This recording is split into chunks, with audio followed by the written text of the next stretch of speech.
The snowfall intensified, swirling like a maelstrom around the two men as they navigated the labyrinthine alleyways of Moscow. Zark's breath came in ragged gasps, each exhale forming a cloud that mingled with the falling flakes.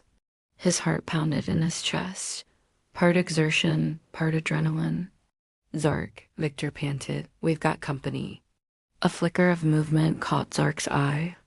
He glanced back to see four enemy agents emerging from the shadows, their weapons glinting menacingly in the dim light. These were skilled killers, and they had been sent for one purpose: to eliminate him. "Split up," Zark ordered, his voice low and urgent. "Meet at the rendezvous point." "Be careful, my friend," Victor replied, clapping a hand on Zark's shoulder before disappearing into the snowy darkness. Zark's mind raced as he sprinted through the winding streets, his boots slipping on the icy cobblestones. Every fiber of his being screamed at him to survive, to outwit these adversaries who sought to end his dance between two worlds. He was a triple agent, an expert in deception, but even the most skilled performers have their limits. "Think, damn it," Zark muttered, ducking behind a dumpster as bullets whizzed past his hiding spot. He needed a plan, something to turn the tables on his pursuers. And then it struck him, a gambit that might just work if he could pull it off. As the enemy agents closed in, Zark burst from his cover and charged forward, barreling towards the nearest assailant. The element of surprise worked in his favor.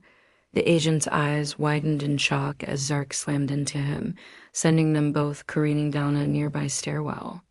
"Sorry, comrade," Zark whispered, wrenching the agent's weapon from his grasp and using it to knock him unconscious.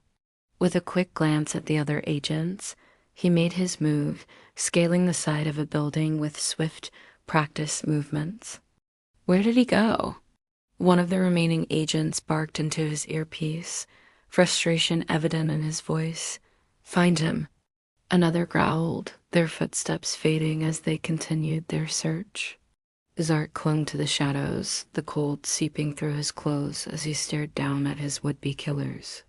His heart pounded in his ears, his breaths coming in short, painful gasps. But he had survived for now.